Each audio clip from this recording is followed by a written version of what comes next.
Hello, welcome back to my channel. അപ്പോൾ ഇന്ന് May 1, അങ്ങനെ പുതിയൊരു മാസം വീണ്ടും വന്നു. അപ്പോൾ മെയ് 1 എന്ന് പറയുമ്പോൾ പണ്ടൊക്കെ എങ്ങനെയാണെന്ന് വെച്ചാൽ മെയ് 1 തീയതിയാണ് കുർബാന സ്വീകരണങ്ങൾ ഉണ്ടാവുന്ന ദിവസം. അതുപോലെ ഡിംപിളിൻ്റെ മാമോദീസ നടന്ന ദിവസം മെയ് 1 കേട്ടോ. മാർച്ച് 15 കഴിഞ്ഞ് ഏപ്രിൽ വിഷു കഴിഞ്ഞ് മെയ് 1 തീയതി മാമോദീസയും അത് കഴിഞ്ഞ് ഞങ്ങൾ ഡിംപിളിനെയും മോളെയും കൊണ്ട് വീട്ടിലേക്ക് പോയ ഒരു ദിവസമാണ്. അപ്പോൾ എനിക്ക് എപ്പോഴും മെയ് 1 എന്ന് പറയുമ്പോൾ അതാണ്. അതിന് മുമ്പ് എങ്ങനെയാണെന്ന് വെച്ചാൽ മെയ് ദിനം എന്ന് പറയുമ്പോൾ തൊഴിലാളികളുടെ ദിവസമാണ്. അപ്പോൾ തൊഴിലാളികളുടെ മധ്യസ്ഥൻ വിശുദ്ധ ഔസേപ്പിതാവിൻ്റെ ദിവസമാണ്. പിന്നെ ഞങ്ങൾ പണ്ട് തൊട്ട് എൻ്റെ ചെറുപ്പം തൊട്ടേ അപ്പച്ചൻ മെത്രാപ്പോലിത്തേൻ്റെ അവിടെ ഊട്ടുണ്ട്. അപ്പോൾ അതിന് അരി കൊടുക്കുന്ന ആ ഒരു ഓർമ്മയാണ് എനിക്ക് ആദ്യം വരെ. പണ്ട് നമ്മളുടെ ചെറുപ്പത്തിലെ മെയ് ദിനം എന്ന് പറയുമ്പോൾ മെത്രാപ്പോലിത്തേൻ്റെ അവിടെ ഊട്ടുണ്ട് അങ്ങനെയാണ് പറയുക. പക്ഷേ ഞാൻ കുറേ വർഷങ്ങളായിട്ട് പോയി ഒന്നും ചെയ്തിട്ടില്ല കേട്ടോ. പക്ഷേ ഇപ്പോഴും മെയ് 1 എന്ന് പറയുമ്പോൾ എൻ്റെ ഓർമ്മ അതാണ്. അങ്ങനെ ഞങ്ങളിതേ രാവിലെ എണീറ്റ് പിള്ളേർ തോമു എണീറ്റുണ്ടായിരുന്നില്ല. പാച്ചും ചാക്കോച്ചനും അവരെണീറ്റ് ഭയങ്കര സുഹൃത്തുക്കളാണ്. അവരൊന്നിച്ചിരുന്ന് കളിക്കായിരുന്നു കേട്ടോ ആ സൈഡിൽ പോയിട്ട്. അപ്പോൾ ഇന്നും ഈ പറഞ്ഞ പോലെ നല്ലൊരു ദിവസമായിരുന്നു കേട്ടോ. അപ്പോൾ നിങ്ങൾ വിചാരിക്കും എപ്പോഴും എന്താ ഇങ്ങനെ എല്ലാ ദിവസത്തെക്കുറിച്ച് നല്ലൊരു ദിവസമായിരുന്നു എന്ന് പറയണേ എന്നുള്ളത്. അപ്പം നമ്മളെങ്ങനെയാണെന്ന് വെച്ചാൽ നമ്മൾ ഒരു ദിവസം നല്ലതായിട്ട് ദൈവം തന്നിട്ടുണ്ടെങ്കിൽ നമ്മൾ ആ ദിവസം നല്ലത് തന്നെ പറയണം. നമ്മളെന്ത് എന്താ പറയുക നന്മ വന്നാലും അത് പോരാ ഇത് പോരാ എന്ന് പറഞ്ഞു വരുമ്പോൾ അത് എന്താ പറയുക അത് നല്ലതല്ല. അപ്പോൾ നമ്മൾക്ക് ആഗ്രഹിച്ചത് നമുക്ക് കിട്ടിക്കഴിഞ്ഞാൽ നമ്മളതിൽ തൃപ്തിയായിട്ട് ഇന്ന് നല്ലത് തന്നെയായിരുന്നു എന്ന് പറയാനായിട്ട് പഠിക്കണം കേട്ടോ. അതുകൊണ്ടാണ് ഞാൻ ഓരോ ദിവസവും നല്ല ദിവസമായിരുന്നു അല്ലെങ്കിൽ ഇങ്ങനെയായിരുന്നു എന്ന് തിരിച്ച് പറയണത്. അങ്ങനെ ഇന്ന് ഞങ്ങൾ വിചാരിച്ചിട്ട് ഇന്നലെ രാത്രി കിടക്കുമ്പോഴേ പറഞ്ഞിട്ടുണ്ടായിരുന്നു ലെഫ്റ്റ് ഓവർ ബ്രേക്ക്ഫാസ്റ്റാണ് ഇന്ന്, ലെഫ്റ്റ് ഓവർ ഫുഡാണെന്ന്. കാരണം പൂരിയിൽ 2 ബാക്കിയുണ്ട്, ചപ്പാത്തിയിൽ ഒരു 3 ബാക്കിയുണ്ട്, നൂലപ്പത്തിൽ ബാക്കിയുണ്ട്. ഇത് നമ്മുടെ പട്ടിക്കുട്ടികൾക്കുള്ള പാലാണ് കേട്ടോ. അപ്പോൾ അങ്ങനെ എല്ലാത്തിലും ബാക്കിയുണ്ട്. എന്നാൽ പിന്നെ അതാവാം ഇന്നത്തേന്ന് വിചാരിച്ചു. അപ്പോൾ ഇന്നലെ ഞാൻ പറഞ്ഞല്ലോ ഡോൺ ഒരു വണ്ടി കൊണ്ടുവന്ന വിശേഷം. അപ്പോൾ പിള്ളേർക്കൊക്കെ ഭയങ്കര കൗതുകമായിരുന്നു. അപ്പോൾ തോമു ഇറങ്ങുമ്പോൾ തന്നെ കണ്ണടയൊക്കെ വെച്ചിട്ടാണ് ഇറങ്ങിയത് റൗണ്ട് അടിക്കാൻ. അപ്പോൾ 3 ആളെയും ഓരോ റൗണ്ട് ചുറ്റിച്ചിട്ട് കൊണ്ടുവന്നു കേട്ടോ. ഇത് നമ്മളുടെ അപ്പുറത്ത് നോബിളുടെ അവിടെ നിന്ന് കൊണ്ടുവന്ന മാമ്പഴം പഴുത്തതാണ്. അപ്പോൾ ആ പഴുത്തത് ഡിവൈൻ കയ്യോടെ ചെത്തിയപ്പോൾ ചിലത് 1-2 ചീഞ്ഞു. അപ്പോൾ പ്രിയൂരായതുകൊണ്ട് പ്രിയൂരാന്ന് തോന്നുന്നുണ്ട്. അപ്പോൾ അന്ന് പറഞ്ഞിട്ടുണ്ടായിരുന്നു ഒരു ഇതുണ്ടാവുന്നു. പക്ഷേ 1-2 അങ്ങോട്ട് ചീഞ്ഞിട്ടുള്ളൂ, ബാക്കിയൊക്കെ നല്ലതായിരുന്നു. അപ്പോൾ ഡിവൈൻ അത് ജ്യൂസ് അടിച്ച് വെച്ചു, അതിൻ്റെ പ്യൂരി എടുത്ത് വെച്ചു. അപ്പോൾ അത് ഡോണിന് എങ്ങനെയാണെന്ന് വെച്ചാൽ പണ്ട് തൊട്ട് ഞാൻ കളിയാക്കും ഇംഗ്ലീഷ് ബ്രേക്ക്ഫാസ്റ്റാന്ന് പറയും. കാരണം അവന് ഇങ്ങനത്തെയൊക്കെയാണ് കൂടുതൽ ഇഷ്ടം കേട്ടോ. കോൺഫ്ലേക്സ് ജ്യൂസുകൾ അങ്ങനെയാണ് കൂടുതൽ ഇഷ്ടം. അപ്പോൾ അങ്ങനെ അപ്പനും മക്കളും കൂടിയിട്ടിരുന്ന് ബ്രേക്ക്ഫാസ്റ്റ് കഴിക്കുകയാണ്. അപ്പോൾ ഡാഡി പൂരി എടുത്തു, എനിക്ക് പൂരി മസാലയും ഡാഡി എടുത്തു. എനിക്ക് നമ്മളുടെ എന്താ പറയുക നൂലപ്പവും സ്റ്റൂ ഉണ്ടായിരുന്നു. ഡിവൈൻ എനിക്ക് തോന്നുന്നു ബിസ്ക്കറ്റും വേറെ എന്തൊക്കെയാണ് കഴിച്ചതെന്ന് തോന്നുന്നുണ്ട്, എനിക്ക് അറിഞ്ഞുകൂടാ. ഡിവൈൻ്റെ ഡിംപിളും ഡോണാന്ന് തോന്നുന്നുണ്ട് നൂഡിൽസ് കഴിച്ചത് കേട്ടോ. അങ്ങനെയാണ്. അപ്പോൾ ഞാൻ എണീറ്റ് വരുമ്പോഴേക്കും ഒരുവിധം എല്ലാവരുടെയും എല്ലാം കഴിഞ്ഞിട്ടുണ്ടായിരുന്നു കേട്ടോ. അപ്പോൾ അങ്ങനെ എന്താ പറയുക അപ്പനും മക്കളുടെയും പരിപാടികൾ കഴിഞ്ഞോടുകൂടി. അപ്പോൾ ഇന്ന് പെട്ടെന്നാണ് ഇന്നലെ പ്ലാൻ ചെയ്തു നമുക്കിന്ന് സിനിമയ്ക്ക് പോയാലോ എന്ന്. അങ്ങനെ ഇന്ന് രാവിലെ വിളിച്ച് ചോദിച്ചപ്പോൾ അവൻ പറഞ്ഞു 3 ടിക്കറ്റ് ഉണ്ട് എന്ന് പറഞ്ഞു. അപ്പോൾ പ്ലാൻ ചെയ്തത് എങ്ങനെയാണെന്ന് വെച്ചാൽ ഞാനും ഡാഡിയും ഡോണും പോകാൻ തന്നെയാണ് കേട്ടോ. അപ്പോൾ അങ്ങനെ ഞങ്ങൾ റെഡിയാവാൻ നിൽക്കുമ്പോഴാണ് നമ്മുടെ കഴിഞ്ഞ ആഴ്ച വന്ന ചെടി വെക്കണ ആ ചേട്ടൻ വന്നത് കേട്ടോ. അപ്പോൾ ആൾ കുറേ കൊണ്ടുവന്നിട്ടുണ്ടായിരുന്നു. പക്ഷേ ഇന്നൊന്നാമത് നോക്കിയെടുക്കാൻ നേരമില്ല, നമ്മൾ പോകാനായിട്ട് ഇറങ്ങി നിൽക്കുകയാണ്.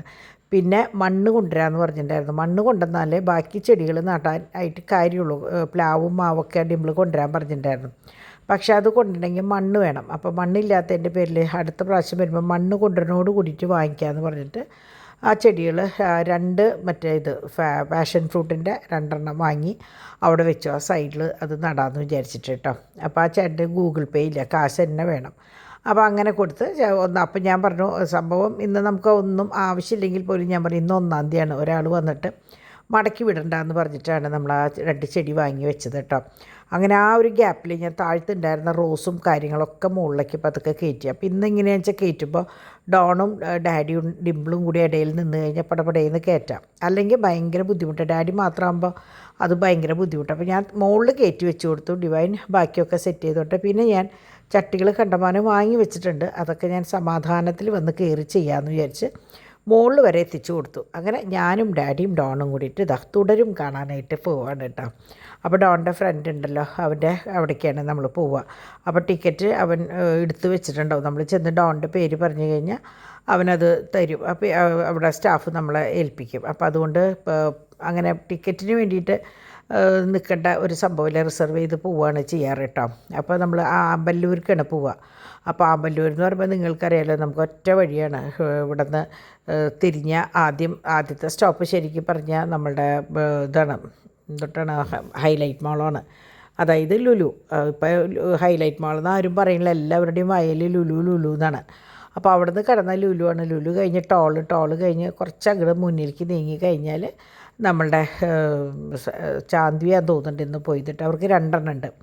അപ്പോൾ അങ്ങട്, അപ്പോൾ അങ്ങനെയാണ് നമ്മളുടെ ഇത് കേട്ടോ. അപ്പോൾ ടോളിൻ്റെ അവിടെ വന്നപ്പോൾ നല്ല തിരക്ക്. അപ്പോൾ ശരിക്കും 12 മണിക്കാണ് ഷോ, 11 വരെയൊക്കെയാണ് ഞങ്ങൾ വീട്ടിൽ നിന്ന് ഇറങ്ങിയത്. പക്ഷേ ബ്ലോക്ക് കണ്ടപ്പോൾ ഞങ്ങൾക്ക് ആകെ ടെൻഷനായി, ഇനി എങ്ങനെയാണാവുമെന്ന് വെച്ചു. പക്ഷേ ഒരു കുഴപ്പമില്ല, ഞങ്ങൾ ശരിക്കും ചെന്നപ്പോൾ തന്നെ ടിക്കറ്റ് അവരവിടെ മാറ്റി വെച്ചിട്ടുണ്ടായിരുന്നു. അത് പേ ചെയ്ത് ഡാഡി അതും കൊണ്ടുവന്നു. അപ്പോഴേക്കും ഡോൺ പാർക്ക് ചെയ്ത് വന്നു. അപ്പോൾ നമ്മളിങ്ങനെ എവിടെയും ഒരു പ്ലാനിങ് ഉണ്ടായിക്കഴിഞ്ഞാൽ നമ്മുടെ കാര്യങ്ങളൊക്കെ ഭംഗിയാവും കേട്ടോ. അപ്പോൾ ഈ സ്ഥാനത്ത് ഇപ്പോൾ ഡോൺ പാർക്ക് ചെയ്ത് വന്നിട്ടാണ് ടിക്കറ്റ് എടുത്ത് കയറണമെന്ന് വെച്ചാൽ നമ്മൾ പെട്ടുപോകും. അതേസമയം ഒരാൾ ഒരു കാര്യം ചെയ്യുമ്പോൾ അടുത്ത ആൾ മറ്റേ കാര്യം ചെയ്ത് കഴിഞ്ഞാൽ കൃത്യമായിട്ട് നമുക്ക് ചെയ്യാം. നമ്മൾ പറയില്ലേ, ഒത്തുപിടിച്ചാൽ മലയും പോരും എന്ന് പറയില്ലേ. അങ്ങനെ ഞങ്ങൾ ഇതേ വന്ന് കയറിയിരുന്നു. ഞങ്ങൾ 3 പേരിരുന്ന് സിനിമ കണ്ടു. അപ്പോൾ നല്ല ഫിലിമായിരുന്നു കേട്ടോ. പിന്നെ രജപുത്രയുടെ സിനിമ, അതായത് ചിപ്പിയുടെ, നമ്മൾക്ക് എന്താ പറയുക, ഡിംപിളുടെ ഫസ്റ്റ് സിനിമ ചിപ്പിയുടെ കൂടെയായിരുന്നു. അപ്പോൾ അന്ന് തൊട്ടുള്ള പരിചയമാണ്.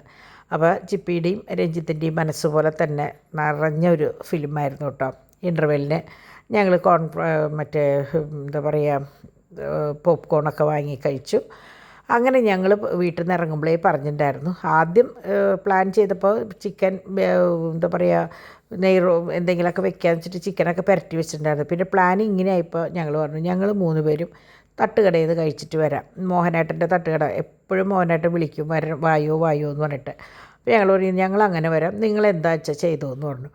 അപ്പോൾ അവർക്ക് ഇഷ്ടമുള്ള സാധനങ്ങൾ വാങ്ങി കഴിച്ചു. ഞങ്ങൾ 3 ആളും കൂടിയിട്ട്, ഞാൻ ഡോണിനോട് പറഞ്ഞു എന്ത് വേണമെങ്കിൽ എടുത്തോ, എന്നെ സംബന്ധിച്ച് എനിക്ക് എന്തായാലും കുഴപ്പമില്ലാത്തൊരാളാണ്.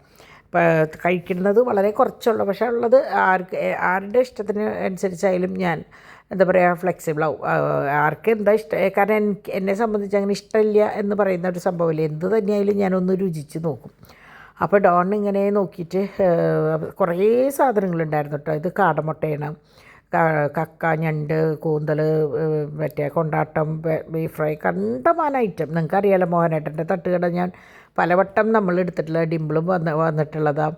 അപ്പോൾ ഓരോ പ്രാവശ്യം വരും. ഇതിപ്പോൾ എങ്ങനെയാണെന്ന് വെച്ചാൽ വിപുലീകരിച്ചു, ഭയങ്കര വലിപ്പത്തിലാക്കി. അപ്പോൾ ഡോൺ മറ്റേ കൂന്തൽ ഫ്രൈയും പിന്നെ എന്തിട്ടാണ് കൂന്തൽ റോസ്റ്റും മറ്റേ ബീഫും ആണ് വാങ്ങിയത് കേട്ടോ. നല്ല ടേസ്റ്റുള്ള ഫുഡാണ്. അപ്പോൾ ഞാൻ സാധാരണ കഴിക്കുന്ന പോലെ ഒരു പൊറോട്ട എടുത്തു. പക്ഷേ എനിക്ക് ഒരെണ്ണം മുഴുവൻ കഴിക്കാൻ പറ്റിയില്ല. കുറച്ചെടുത്തിട്ട് ഞാൻ ബാക്കി ഡോണിന് തന്നെ കൊടുത്തു കേട്ടോ. എനിക്കെങ്ങനെയാണെന്ന് വെച്ചാൽ പേരിന് എന്തെങ്കിലും കഴിക്കുക, അത്രയേ ഉള്ളൂ. അപ്പോൾ അങ്ങനെ അത് കഴിഞ്ഞ് ഞങ്ങൾ കുട്ടികളോട് മാറി നിൽക്കാൻ പറഞ്ഞിട്ടുണ്ടായിരുന്നു, ഒന്ന് പാർക്കിലേക്ക് പോകാൻ വേണ്ടിയിട്ട്. അപ്പോൾ ഞങ്ങൾ പ്ലാൻ ചെയ്തിട്ടുണ്ടായിരുന്നത് കടത്തുരുത്തി സീഷോർ അങ്ങോട്ടാണ്. ഞാൻ മറന്നുപോയി. പണ്ടെന്ന് പറഞ്ഞാൽ പാച്ചു കുഞ്ഞു കുട്ടിയായിരിക്കുമ്പോൾ നമ്മൾ പോയിട്ടുണ്ട്. അവനെ വളരെ ചെറുത് മാമോദിസയുടെ സമയത്ത് നമ്മൾ അവനെയും കൊണ്ട് ഫസ്റ്റ് പോയിട്ടുള്ളത് അവിടേക്കാണ്. അപ്പോൾ ഇപ്പോൾ കുട്ടികളൊക്കെ മുതിർന്നല്ലോ, എന്നാൽ പിന്നെ ഇവരെയും കൊണ്ട് പോകുമ്പോൾ അവർക്ക് സന്തോഷമാവുമല്ലോ എന്ന് വിചാരിച്ചിട്ട് പ്ലാൻ ചെയ്തത് അങ്ങനെയാണ്. അപ്പോൾ ചാക്കോച്ചനെയും കൊണ്ട് പോകാനായിട്ട് ഡിവൈനൊരു ധൈര്യമില്ല. അപ്പോൾ നിങ്ങൾ പോയിട്ട് വായോ എന്ന് പറഞ്ഞു. അപ്പോൾ ഞങ്ങൾ വിചാരിച്ചെന്നാൽ പിന്നെ ആ പ്ലാനൊന്ന് മാറ്റി തൊട്ടടുത്തേക്ക് എവിടേക്കെങ്കിലും പോകാമെന്ന് വിചാരിച്ചു. അപ്പോൾ ഞാൻ വന്ന് നോക്കിയപ്പോഴാണ് എനിക്കൊരു കൊറിയർ വന്നിരിക്കുന്നത്. അപ്പം ഞാൻ സാധാരണ നിങ്ങൾ കണ്ടിട്ടുണ്ടാവും, നമ്മൾ മറ്റേ ഇതാണ് ക്യൂബാണ് ഞാൻ വാങ്ങിക്കാറ്. അപ്പോൾ അതിൽ വിട്ട് എങ്ങനെയോ ഞാൻ ഓർഡർ ചെയ്തപ്പോൾ തെറ്റി വന്നതാണ്. പക്ഷേ നോക്കിയപ്പോൾ വലിയ കുഴപ്പമില്ല. ഡിവൈൻ പറഞ്ഞു, ഡിവൈനൊക്കെ സ്ഥിരം ഇതാണ്, ഡിവൈനും ഡിംപിളും സ്ഥിരം ഇതാ വാങ്ങിക്കുക, ഞാൻ മാത്രമാണ് ആ ബാർ വാങ്ങിക്കാറുള്ളത് കേട്ടോ. അപ്പോൾ ഞാൻ നോക്കിയപ്പോൾ ഇത് 65 രൂപയാണിത് ഒരു പാക്കിന്, 8 എണ്ണം 300 എത്രയും കൂടെയാണ്. അപ്പോൾ അത് കഴിഞ്ഞിട്ടൊരു 50 റുപ്പീസ് മറ്റേന്താ പറയുക, ക്യാഷ് ബാക്ക് ഉണ്ട് അതിൽ. അപ്പോൾ ഞാൻ നോക്കിയപ്പോൾ വലിയ കുഴപ്പമില്ല, അപ്പോൾ റിട്ടേൺ ഒന്നും ചെയ്യേണ്ട, അത് തന്നെ യൂസ് ചെയ്യാമെന്ന് വിചാരിച്ചിട്ട് 8 എണ്ണം ഉണ്ടായിരുന്നു കേട്ടോ. 4 ഫ്ലേവർ 8 എണ്ണം ഉണ്ടായിരുന്നു. അങ്ങനെ കുട്ടികളത് എല്ലാം കഴിഞ്ഞിട്ട് അവർ റെഡി ആയിട്ടിരിക്കേണ്ടത്. അപ്പോൾ ഞാൻ ഇവർക്കുള്ള പാല് കൊടുത്തു. പിന്നെ വന്നിട്ട് ഫുഡ് വന്നിട്ട് കൊടുക്കാനുള്ള സമയമുണ്ട്. അപ്പോൾ പാല് കൊടുത്തിട്ട് ഞങ്ങൾ അവിടുന്ന് ഇറങ്ങി. അപ്പോൾ ഞാനും ഡാഡിയും ഡിംപിളും 2 പിള്ളേരും, ഡോണും പിള്ളേരും കൂടിയിട്ടാണ്, അതായത് ഡാഡിയും മമ്മിയും 2 മക്കളും അവരുടെ മക്കളും കൂടിയിട്ടാണ് ഇറങ്ങിയത്. ചാക്കോച്ചൻ ഇല്ല എന്ന് മാത്രം. പക്ഷേ എനിക്ക് ഭയങ്കര സങ്കടം കേട്ടോ. ഞങ്ങളിങ്ങനെ പോകുമ്പോൾ ചാക്കോച്ചനെ കൊണ്ടുപോകാണ്ട് പോകുമ്പോൾ എനിക്ക് ഭയങ്കര വിഷമമാണ്. പക്ഷേ അവനാണ് ഏറ്റവും കൂടുതൽ എൻജോയ് ചെയ്യുന്ന ആൾ. നിങ്ങൾക്ക് അന്ന് ഞാൻ മറ്റേ അതിരപ്പള്ളിയിൽ പോയപ്പോൾ കുറേ വീഡിയോസൊന്നും കാണിച്ചില്ല. കാരണം കുട്ടികളുടെ കാണിക്കുമ്പോൾ മറ്റേ എന്താ പറയുക കോപ്പിറൈറ്റ് കിട്ടണ കാരണം ഞാനത് കാണിച്ചിട്ടുണ്ടായിരുന്നില്ല. ഏറ്റവും കൂടുതൽ എൻജോയ് ചെയ്യുക ചാക്കോച്ചനാട്ടോ. അപ്പോൾ അതുകൊണ്ട് തന്നെ എനിക്ക് ഭയങ്കര സങ്കടം. പക്ഷെ അവൻ എൻജോയ് ചെയ്യണതിൻ്റെ അതിലും ബുദ്ധിമുട്ടായിട്ട് അവൻ ഇങ്ങനെ ഓരോ അസ്വസ്ഥത കാണിക്കുമ്പോൾ നമുക്കത് ഭയങ്കര വിഷമമാണ്. അപ്പോൾ അതുകൊണ്ടാണ് അവനെ ഇങ്ങനെയുള്ള യാത്രകളിൽ പതുക്കെ ഒഴിവാക്കണത്. എനിക്ക് ഭയങ്കര വിഷമമാണ്. പക്ഷേ അവനെ വിഷമിപ്പിക്കേണ്ടല്ലോ എന്ന് വിചാരിച്ചിട്ടാണ്, കുറച്ച് നേരത്തെ സന്തോഷത്തിന് വേണ്ടിയിട്ട് കുട്ടി വിഷമിക്കേണ്ടല്ലോ എന്ന് വിചാരിച്ചിട്ടാണ്. അങ്ങനെ റൗണ്ടിൽ കൂടെ വരുമ്പോഴാണ് നമ്മുടെ പൂരപ്പറമ്പൊക്കെ ഒരുങ്ങിക്കഴിഞ്ഞു. പൂരത്തിന് മുന്നോടിയായിട്ട് എല്ലാ ഭാഗങ്ങളും ഒരുങ്ങി. അപ്പോൾ അതിൻ്റെ ഇടയിൽ കേട്ടായിരുന്നു പന്തലൊന്ന് ചെരിഞ്ഞു അന്നത്തെ ഇടിവെട്ടില്ലെന്ന്. പക്ഷേ ഒക്കെ സ്ട്രോങ് ആയിട്ട് കെട്ടിക്കൊണ്ടിരിക്കണു. സൈഡിലതാ ഒരൊറ്റ ആൾ വെടിക്കെട്ട് കാണാൻ പറമ്പിൻ്റെ ഉള്ളിലേക്ക് കയറാണ്ടിരിക്കാനുള്ള സംവിധാനങ്ങൾ ചെയ്യണു. അപ്പോൾ മൊത്തത്തിൽ എന്താ പറയുക, പൂരം വന്ന ഒരു പ്രതീതിയായിട്ടോ തൃശ്ശൂർ റൗണ്ടിൽ. അവിടെയാണല്ലോ തൃശ്ശൂർ റൗണ്ടാണ് ശരിക്കും പൂരപ്പറമ്പ് എന്ന് പറയുന്നത്. ഈ പറമ്പാണ് പൂരപ്പറമ്പ്. അങ്ങനെ ഞങ്ങൾ നേരെ പോയത് പാർക്കിലേക്കാണ് കേട്ടോ. പാർക്കിൽ പോയി കുറച്ച് നേരം. അപ്പോൾ അവിടെ എങ്ങനെയാണെന്ന് വെച്ചാൽ തൃശ്ശൂരുള്ളവരോടും കൂടി ഞാൻ പറയുന്നത്, തൃശ്ശൂർ നല്ല കുറച്ച് അടുത്ത് പ്രദേശത്തുള്ളവരോട് ഞാൻ പറയാം, ഇവിടെ വരുമ്പോൾ എങ്ങനെയാണെന്ന് വെച്ചാൽ 5 പൈസ ചിലവില്ല. അപ്പോൾ അതിൻ്റെ പേരിൽ നമുക്ക് നേരെ കയറി വന്ന് ഇപ്പോൾ എല്ലാ ഞായറാഴ്ച ആയാലും എല്ലാ കുട്ടികൾക്കും എവിടേക്കെങ്കിലുമൊക്കെ പോകണം എന്നാണ് ആഗ്രഹം ഉണ്ടാവുക. അപ്പോൾ നിങ്ങൾ ഇങ്ങനെയുള്ള സ്ഥലങ്ങൾ കണ്ടുപിടിച്ച് ഇവിടെ ആകുമ്പോൾ അപ്പോൾ കുറച്ച് പേർക്കൊരു ധാരണയുണ്ട്, കയ്യിൽ കാശുണ്ടെങ്കിൽ എവിടേക്കും പോകാമല്ലോ എന്ന്. ഒരിക്കലുമല്ല. നമ്മൾക്ക് കാശ് കയ്യിലില്ലെങ്കിലും പോകാൻ പറ്റിയ സ്ഥലം ഇഷ്ടം പോലെ ഉണ്ട്. നമ്മളത് സ്വയം കണ്ടുപിടിക്കണം, അല്ലാണ്ട് വെറുതെ പറയരുത്. അപ്പോൾ കുട്ടികളെയും കൊണ്ട് വരാൻ പറ്റിയ ഒരു സ്ഥലമാണ് നമ്മുടെ തൃശ്ശൂർ പാർക്ക് കേട്ടോ. ഇവിടെ എങ്ങനെയാണെന്ന് വെച്ചാൽ ചിൽഡ്രൻസ് പാർക്ക് ഭയങ്കര ക്ലീനാണ്. എല്ലാ സംവിധാനങ്ങളും ഉണ്ട്. ഒരു ഇതുപോലും കേടായിട്ട് ഞാൻ കണ്ടില്ല കേട്ടോ. എല്ലാതും സജീവമാണ്. ഇഷ്ടം പോലെ ആൾക്കാരും വരുന്നുണ്ട്. 5 പൈസ നമുക്കവിടെ ചിലവില്ല. അതിൻ്റെ ഉള്ളിൽ വല്ലതും കണ്ട് വാശി പിടിക്കാനും ഇല്ല. അപ്പോൾ നമ്മൾ കയറുമ്പോൾ ഉച്ചയ്ക്ക് ഇപ്പോൾ ഊണൊക്കെ കഴിഞ്ഞ് സുഖമായിട്ട് ഒരു ചെറിയ ഉറക്കമൊക്കെ കഴിഞ്ഞ് വരികയാണെങ്കിൽ നല്ലൊരു അന്തരീക്ഷമാണ് കേട്ടോ. ആ അന്തരീക്ഷത്തിനുള്ളിൽ നമ്മൾ കുട്ടികളുടെ കൂടെ കുറച്ച് കളിച്ച് ചിരിച്ച് ബഹളമൊക്കെ വെച്ച് പുറത്തേക്ക് ഇറങ്ങുമ്പോൾ ഇങ്ങനെയുള്ള കുഞ്ഞു കുഞ്ഞു കടകളുണ്ട്. അപ്പോൾ നമ്മൾ വിചാരിക്കും ഭയങ്കര വിലയാവുമെന്ന്. ഒരിക്കലുമില്ല. അപ്പോൾ ഞാൻ ശരിക്കും പറഞ്ഞാൽ നല്ല വിലയുണ്ടാവും എന്ന് വിചാരിച്ചിട്ടാണ് സാധനങ്ങൾ വാങ്ങിക്കാൻ നിന്നത്. അപ്പോൾ നിങ്ങൾക്ക് വേണ്ടി ഞാൻ വില ചോദിച്ചു. ഞാൻ സാധാരണ അങ്ങനെ വില ചോദിക്കാറില്ല. കുട്ടികൾ വാങ്ങിക്കും പോരും അങ്ങനെയാണ്. പക്ഷേ ഞാൻ വില ചോദിച്ചപ്പം 3 പൈനാപ്പിൾ ഉപ്പിലിട്ട് മിളകൊക്കെ വിതറിയത് 30 രൂപ. അതായത് ഒരു പീസിന് 10 രൂപ. ഈ കാലത്ത് 10 രൂപയ്ക്ക് ഒരു പീസ് കിട്ടാമെന്ന് പറഞ്ഞാൽ എനിക്ക് തോന്നുന്നില്ല എവിടെയും കിട്ടും എന്നുള്ളത് കേട്ടോ. അത് കഴിഞ്ഞതാ നെല്ലിക്ക കാന്താരി കഴിച്ചു, ഗ്രേപ്പ് കഴിച്ചു. ഓരോരുത്തരും ഓരോ ഫ്ലേവറാണ് എടുത്തത്. ഡിംപിൾ പിന്നെ ഏത് കാലത്തും പാഷൻ ഫ്രൂട്ട് അല്ലെങ്കിൽ എന്താ പറയുക ഗ്രേപ്പ്, അവൾക്ക് 1-2 എണ്ണം അത് ഒഴിച്ച് വേറെ ഒന്നും അവൾ കഴിക്കില്ല കേട്ടോ. ഡോൺ എനിക്ക് തോന്നുന്നു സർബത്താണ് കഴിച്ചെന്ന് തോന്നുന്നുണ്ട്. അങ്ങനെ ഞങ്ങൾ 4 ആൾ പിള്ളേർക്ക് ഐസ്ക്രീമൊക്കെ വാങ്ങിക്കൊടുത്ത് അതിൻ്റെ നേരെ മുമ്പിൽ കൂടെ ഞാൻ ആദ്യമായിട്ടാണ് ശരിക്കും പറഞ്ഞാൽ ഈ വഴിയിലേക്ക് ഇങ്ങോട്ട് ഇറങ്ങണത് കേട്ടോ. ഞാൻ ആദ്യമായിട്ടാണ്. അങ്ങനെ അതിലിറങ്ങി ഇനി അടുത്തത് എവിടേക്ക് പോകണം എന്നുള്ള ചോദ്യമായിരുന്നു. അപ്പം ഞാൻ പറഞ്ഞു കുട്ടികളെയും കൊണ്ട് സൂവിൽ പോകാമെന്ന്. കാരണം കുട്ടികൾ പുതിയ സൂ നമ്മുടെ കാഴ്ചബംഗ്ലാവ് നമ്മുടെ അവിടേക്കാണ് വരണത്, പുത്തൂർക്കാണ് വരണത്. എന്നാലും കുട്ടികൾ വലുതാകുമ്പോൾ ഞങ്ങളും പഴയ ഇവിടെ പോയിരുന്നു എന്ന് പറയുമ്പോൾ അതൊരു ഓർമ്മയാണല്ലോ. അപ്പോൾ ഇവരാരും സമ്മതിക്കുന്നുണ്ടായിരുന്നില്ല. കാരണം കുറേ നടക്കണം, അതിനകത്തൊന്നുമില്ലല്ലോ മമ്മി, കാരണം പണ്ടുള്ള പോലെയൊന്നുമില്ല, കുറേ ഷിഫ്റ്റ് ചെയ്തു എന്ന് പറഞ്ഞു. അങ്ങനെ പറഞ്ഞപ്പോഴാണ് നമ്മുടെ തോമു പറയണത്, മാം പറഞ്ഞിട്ടുണ്ട് സൂല് പോകണമെന്ന് പറഞ്ഞിട്ടുണ്ട് എന്ന്. അപ്പോൾ അടുത്ത ആഴ്ച നമുക്ക് വൈകാണ്ട് തന്നെ പോകാമെന്ന് പറഞ്ഞിട്ട് ഞങ്ങൾ വരണോട് കൂടിയിട്ട് നമ്മുടെ ഫ്രൂട്ട്സ് കടയിൽ കയറി. അപ്പോൾ നമ്മുടെ ഗ്രേപ്പ് ജ്യൂസ് ഉണ്ടാക്കാനുള്ള ഇത് വാങ്ങിക്കാനൊക്കെ ആയിരുന്നു. അവിടെ ചെന്നപ്പോഴാണ് കംപ്ലീറ്റ്. അപ്പോൾ ഡിവൈൻ പറഞ്ഞിട്ടുണ്ടായിരുന്നു അവിടെ മൊത്തം പുതുക്കണുണ്ടെന്ന്. നല്ല ഒരു എന്താ പറയുക ഫാമിലിക്ക് വന്നിരുന്ന് കഴിക്കാവുന്ന പോലെയുള്ള സംവിധാനം അവിടെ ആക്കിയിട്ടുണ്ട് കേട്ടോ. പലതരം ജ്യൂസുകളൊക്കെ അടിച്ച് വെച്ച് ഫ്രൂട്ട് കട്ട്സൊക്കെ വെച്ച് നല്ല എന്താ പറയുക അടിപൊളിയാക്കിയിട്ടുണ്ട്. അപ്പോൾ ഞാൻ കയറിയ നിലയ്ക്ക് അതൊക്കെ ഒന്ന് കണ്ടതാട്ടോ. ഡിവൈൻ പറഞ്ഞിട്ടുണ്ടായിരുന്നു നിറച്ചിട്ടുണ്ടെന്ന്. അങ്ങനെ പിന്നെ ഞങ്ങൾ പോയത് ഡീകാത്ലോണിലേക്കാണ് കേട്ടോ. അപ്പോൾ കുട്ടികൾക്ക് കുറച്ച് സ്പോർട്സിൻ്റെ സാധനങ്ങളും കാര്യങ്ങളും പിന്നെ ഇതൊക്കെ ഒന്ന് കാണിക്കാനും. അപ്പോൾ ആൻസന് ഭയങ്കര വീക്ക്നെസ്സാണ് ഇവിടെ വരിക എന്നുള്ളത്. എപ്പോഴും ഇവിടെ നിന്നാണ് ഓരോ സാധനങ്ങൾ അവൻ വാങ്ങിക്കുക കേട്ടോ. അപ്പോൾ ഇവിടെ വന്നപ്പോൾ ഞങ്ങൾ ഇവരെ കണ്ടു. കോച്ചിങ്ങിൻ്റെ കോച്ച്മാരെ കണ്ടു 2 പേര്. അപ്പോൾ അവരോട് ഇങ്ങനെ ചോദിച്ചറിഞ്ഞപ്പോൾ ഇവരുടെ കാലിന് അളവുള്ള ഷൂ ഉണ്ടോ എന്ന് നോക്കാൻ പറഞ്ഞു. അങ്ങനെ ഞങ്ങൾ ഇതേ അളവെടുത്ത് നോക്കിയപ്പോൾ 2 പേരുടെയും അളവിലുള്ള ഷൂ ഉണ്ട്. അപ്പോൾ തോമൂന് കിട്ടുമെന്നറിയായിരുന്നു. പാച്ചുവിന് ഞങ്ങൾക്കൊരു സംശയമായിരുന്നു. കാരണം കഴിഞ്ഞ വർഷം ഒരു 6 മാസം അങ്ങോട്ട് മുമ്പ് നോക്കിയപ്പോൾ കിട്ടിയിട്ടുണ്ടായിരുന്നില്ല. അപ്പോൾ ഇപ്പം നോക്കിയപ്പോൾ കിട്ടി. അപ്പോൾ 2 പേർക്കും ഭയങ്കര സന്തോഷമായി. പക്ഷേ ഇപ്പം നമ്മൾ വാങ്ങിയിട്ടില്ല. കാരണം എന്താണെന്ന് വെച്ചാൽ ഒന്നും കൂടി സ്റ്റഡി ആവാണ്ട് കുട്ടികൾ കുറച്ചും കൂടി ഒന്ന് പറഞ്ഞാൽ മനസ്സിലാവുന്ന അവർ പറഞ്ഞു. സംഭവം 3 വയസ്സ് തൊട്ട് അവിടെ കോച്ചിങ് ഉണ്ട് എന്ന് പറഞ്ഞെങ്കിലും നമ്മൾ നോക്കിയപ്പോൾ കുറച്ചും കൂടി ഒന്ന് കഴിഞ്ഞ് കഴിഞ്ഞാൽ അവർ കുറച്ചും കൂടി ഒരു എന്താ പറയുക ഒന്നും കൂടി ഒരു മെച്യൂരിറ്റി ഉണ്ടാവും. അപ്പോൾ അതുകൊണ്ട് അങ്ങനെ മതി എന്ന് വിചാരിച്ചിട്ട് നമ്മൾ തൽക്കാലം ഒന്നും ചെയ്തില്ല. അപ്പോൾ കോച്ചിൻ്റെ അടുത്തേക്ക് പോയി. അപ്പോൾ ആൾ ഫോൺ നമ്പറും കാര്യങ്ങളൊക്കെ തന്നിട്ടുണ്ട്. അപ്പോൾ എപ്പോഴാണോ നിങ്ങൾക്ക് കുറച്ചുകൂടി കഴിഞ്ഞിട്ടാണെങ്കിൽ പാച്ചുവിന് ഓക്കെ ആവും. തോമു ആയാലും ഒരു ഇത്തിരി കൂടി കഴിഞ്ഞിട്ടായി കഴിഞ്ഞാൽ മതി എന്നാണ് അവരുടെ അഭിപ്രായം. എന്നാൽ പിന്നെ അങ്ങനെ ആവാമെന്ന് വിചാരിച്ച് ഞങ്ങൾ വരുമ്പോൾ ഇവിടെ നമ്മുടെ പൂച്ചട്ടി നടത്തറ കഴിഞ്ഞ് പൂച്ചട്ടിക്ക് ഇടയിലാണ് ഇപ്പോൾ 2-3 ഐസ്ക്രീം പാർലർ ഉണ്ട് കേട്ടോ അതിൻ്റെ ഇടയിൽ. അങ്ങനെ അവിടെ കയറിയപ്പോൾ എല്ലാവർക്കും ഇത് കണ്ടു. ഭയങ്കര ഇന്നിപ്പോൾ നിങ്ങൾ കൂട്ടിയറിയാം കാര്യമായിട്ടൊന്നും വാങ്ങിയിട്ടില്ല. എന്നാൽ കുട്ടികൾക്ക് ഏറ്റവും സന്തോഷമായി 10 രൂപയാണ് മാംഗോ വാട്ടർ ഐസ്ക്രീം എന്ന് പറഞ്ഞിട്ട് ഐസ് ഫ്രൂട്ട് എന്ന് പറഞ്ഞിട്ട് കേട്ടോ.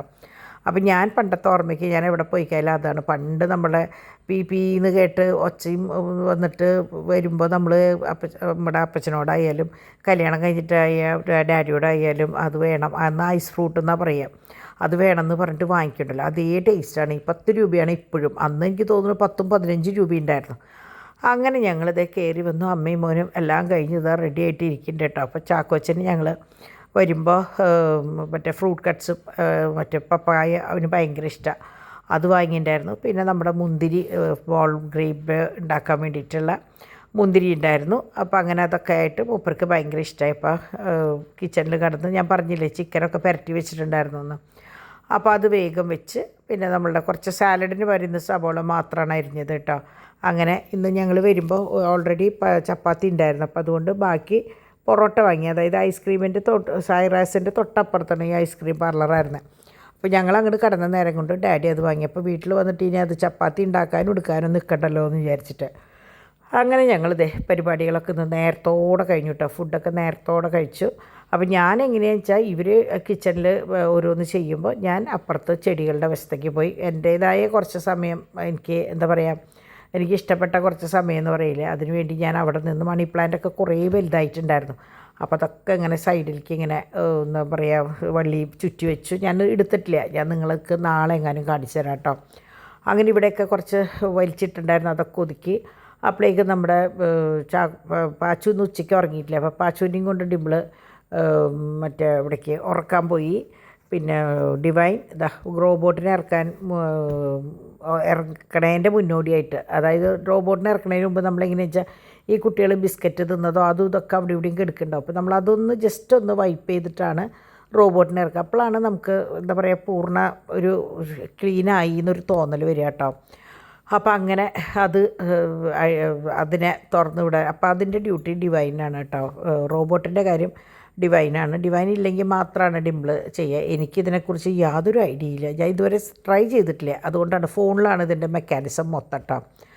അങ്ങനെ ഡിവൈൻ ഇതിനെ ഓൺ ചെയ്ത് വെച്ചിട്ട് ഡിവൈനും പോയി. അപ്പോൾ വീടും മൊത്തം അനക്കല്ലാണ്ടായി. ഇങ്ങനെയുള്ള സമയത്ത് ഇതിനെ വിട്ടിട്ട് കാര്യമുള്ളൂ. അല്ലെങ്കിൽ എങ്ങനെയാണെന്ന് വെച്ചാൽ കുട്ടികൾ ഇതിനെ വിട്ട് വട്ട് കളിപ്പിക്കും. അങ്ങനെയാണ് കേട്ടോ. അപ്പോൾ ഒരു അരമണിക്കൂറാന്ന് തോന്നുന്നുണ്ട്, 3:45 ഈ സമയത്താണ് ഞാൻ എഡിറ്റ് ചെയ്യാനായിട്ടിരുന്നുണ്ടായിരുന്നത്. എല്ലാം കഴിഞ്ഞപ്പോൾ അതിൻ്റെ പണി നോക്കി ഇതാ കയറിപ്പോയി. പിന്നത്തെ എൻ്റെ പണി ഇത് മുഴുവൻ അതാത് സ്ഥാനങ്ങളിൽ ഇടാമെന്ന്. അപ്പോൾ ഡിവൈൻ എപ്പോഴും പറയും, ഡിവൈനായാലും ഡിംപിളായാലും ഡാഡിയും പറയും മമ്മി അത്ര നേരം വെയിറ്റ് ചെയ്യേണ്ട, അത് കഴിയുമ്പോൾ മമ്മി കിടന്നോ എന്ന് പറയും. പക്ഷേ ഞാൻ കാരണം അതിൻ്റെ പണി കഴിഞ്ഞ് കയറി അവിടെ ഇരിക്കും, നമ്മളാരും നോക്കണമെന്നില്ല. പക്ഷേ എനിക്ക് എങ്ങനെയാണെന്ന് വെച്ചാൽ എഡിറ്റിങ് കഴിഞ്ഞ് വോയിസ് ഓവർ കൊടുക്കുന്ന സമയമുണ്ടെങ്കിൽ എനിക്ക് ആ ഗ്യാപ്പിൽ ഇതൊക്കെ ചെയ്യാവുന്നതുള്ളൂ. അപ്പം ഞാൻ കിച്ചനും പിന്നെ ഹാളും ഒതുക്കിയിട്ടു. ഡൈനിങ് ടേബിളിൻ്റെ ചെയർ അവിടെ വെച്ചു. കാരണം അത് പൊക്കി വെച്ച് ഇങ്ങനെ അടിയിലേക്ക് വയ്ക്കുമ്പോൾ ഗ്ലാസ് അല്ലേ, എൻ്റെ കയ്യിൽ പൊട്ടുമോ എന്നുള്ളൊരു പേടി. അപ്പോൾ അത് ഞാൻ വല്ലാണ്ട് കളിച്ചില്ല. ബാക്കി എല്ലാ കാര്യങ്ങളും വൃത്തിയാക്കിയിട്ടു കേട്ടോ.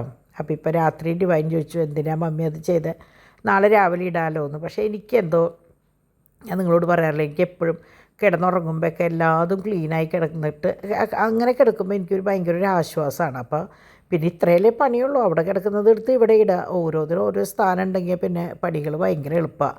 എടുത്ത സാധനങ്ങൾ എടുത്തോടുത്ത് വെച്ച് കഴിഞ്ഞാൽ നമ്മുടെ വീട് പെട്ടെന്ന് ഒതുങ്ങും. അപ്പോൾ കുറേ കുട്ടികൾക്കുണ്ട് ഈ വലിച്ചിടൽ. പക്ഷേ വലിച്ചിടുന്നതുകൊണ്ട് ഒരു കുഴപ്പമില്ല. ഓരോന്നിനും ഓരോ സ്ഥാനം നമ്മൾ കണ്ടെത്തണം. ഞാൻ മുമ്പ് പറയണ പോലെ നമ്മൾ ഓരോ ക്ലാസ്സിൽ ചെല്ലുമ്പോഴും ഓരോ കുട്ടികൾക്ക് ഓരോ ബെഞ്ചിൽ ഓരോ സ്ഥലം ഉണ്ടാവും. ആ സ്ഥാനങ്ങളിൽ പോയിട്ട് അവരായിരിക്കുമ്പോഴാണ് ക്ലാസ് റൂം ഭയങ്കര നീറ്റാവണത്. തിരിച്ച് ഇൻ്റർവെല്ലൊക്കെ ആകുമ്പോൾ എല്ലാവരും കിടന്ന് ബഹളം വയ്ക്കുമ്പോൾ ക്ലാസ് ആകെ എന്താ പറയുക അലങ്കോലപ്പെടും പെട്ടെന്ന് കാണുമ്പോൾ. അപ്പോൾ നമുക്ക് ഓരോ സ്ഥലം ഉണ്ടെങ്കിൽ അതാത് സ്ഥാനങ്ങളിൽ പോയിട്ട് ഇരുന്ന് കഴിഞ്ഞാൽ അവിടെ വൃത്തിയാവും. അതാണ് ഞാൻ പറയാൻ ഉദ്ദേശിച്ചത്. നിങ്ങൾക്ക് മനസ്സിലായിട്ടുണ്ടാവും എന്ന് വിചാരിക്കണം. അപ്പോൾ അങ്ങനെ അതാത് സ്ഥാനങ്ങളൊക്കെ വെച്ച് കഴിഞ്ഞപ്പോൾ നമ്മുടെ പരിപാടികൾ ഫുൾ കഴിഞ്ഞു. അപ്പോൾ ഇത് ഞാൻ വിചാരിച്ചു പിന്നെ അവിടെ കിടക്കട്ടെ. കാരണം ഈ കസേരയൊക്കെ വലിച്ച് ഇടുമ്പോൾ എനിക്കെന്തോ അത് ഭയങ്കര ഒരു ഭാരമായിട്ടല്ല, എനിക്കത് ഭയങ്കര ബുദ്ധിമുട്ട് തോന്നുന്നു. അതിൻ്റെ ഇടയിൽ കൂടെ വെക്കാനും എൻ്റെ വയറ് ചില സമയത്ത് സമ്മതിക്കില്ല. അങ്ങനെ ഞാൻ നോക്കിയപ്പോൾ എല്ലാ ഭാഗവും ക്ലീനായി. അപ്പോൾ കുറച്ച് സമയത്തേക്കായാലും നാളെ രാവിലെ വരെ ഉണ്ടാവും. രാവിലെ എണീറ്റ വഴിക്ക് തുടങ്ങും, കുട്ടികളല്ലേ. പക്ഷേ നമ്മളെല്ലാ ദിവസവും ഇത് ക്ലീൻ ചെയ്തിടുമ്പോൾ അതിൻ്റേതായ എന്താ പറയുക ഒതുക്കവും അടക്കവും ഒക്കെ ഉണ്ട്. പിള്ളേരും ഇപ്പോൾ എങ്ങനെയാണെന്ന് വെച്ചാൽ മാക്സിമം അവരും ശ്രദ്ധിച്ചു തുടങ്ങി. നമ്മൾ ഒതുക്കിയിടുമ്പോൾ അവരും ഒതുക്കിയിട്ടിട്ട് പോകാനായിട്ട് പഠിച്ചു തുടങ്ങി കേട്ടോ. അങ്ങനെ എല്ലാ ഭാഗവും കഴിഞ്ഞു. ഇന്നത്തെ ഒരു ദിവസം അങ്ങനെ ഭംഗിയായിട്ട് അങ്ങോട്ട് കഴിഞ്ഞു. അപ്പോൾ ഇന്ന് ശരിക്കും ഞായറാഴ്ച പോലെ നല്ലൊരു ദിവസമായിരുന്നു. ശരിക്കും എൻ്റെ മനസ്സിൽ ഇന്ന് ഞായറാഴ്ചയാണെന്നൊരു തോന്നലായിരുന്നു കേട്ടോ. ഇന്ന് വോയിസ് ഓവർ കൊടുക്കുമ്പോൾ ഇന്നത്തെ ദിവസം എന്ന് പറഞ്ഞു മെയ് 1 എന്നൊക്കെ പറഞ്ഞപ്പോഴാണ് ഇന്ന് ഞായറാഴ്ചയല്ലല്ലോ മെയ് ദിനല്ലേ ആയിരുന്നേ എന്നുള്ളത് തോന്നൽ വന്നത് കേട്ടോ. അപ്പോൾ നിങ്ങൾക്കും കണ്ടപ്പോൾ തോന്നിയിട്ടുണ്ടാവും ഇന്ന് നല്ലൊരു ദിവസമായിരുന്നു എന്ന്. അപ്പോൾ നല്ലൊരു ദിവസം തന്ന ദൈവത്തിന് 1000 നന്ദി പറഞ്ഞുകൊണ്ട് ഇന്നത്തെ വീഡിയോ ഇവിടെ അവസാനിക്കണം കേട്ടോ. അപ്പോൾ എല്ലാവർക്കും നല്ലൊരു ദിവസം മാത്രമല്ല നല്ലൊരു മാസം ആശംസിക്കണം. മാതാവിൻ്റെ വണക്കമാസം തുടങ്ങുകയാണ്. അപ്പോൾ എല്ലാവർക്കും എന്താ പറയുക മാതാവിൻ്റെ എല്ലാ അനുഗ്രഹം ഉണ്ടാവട്ടെ എന്ന് ആത്മാർത്ഥമായിട്ട് പ്രാർത്ഥിക്കുന്നു. അപ്പോൾ പിന്നെ ഈ മാസം പൂരമുണ്ട്, ഔസേപ്പിതാവിൻ്റെ പാവർട്ടിപ്പള്ളി പെരുന്നാളുണ്ട്. കുറേ ആഘോഷങ്ങളുള്ള ഒരു മാസമാണ് മെയ് മാസം. അപ്പോൾ എല്ലാ ആഘോഷങ്ങളും എല്ലാം ഭംഗിയായി നടക്കാൻ വേണ്ടി നമുക്ക് പ്രാർത്ഥിക്കാം. അപ്പോൾ നമുക്ക് നാളെ കാണാം കേട്ടോ. ബൈ.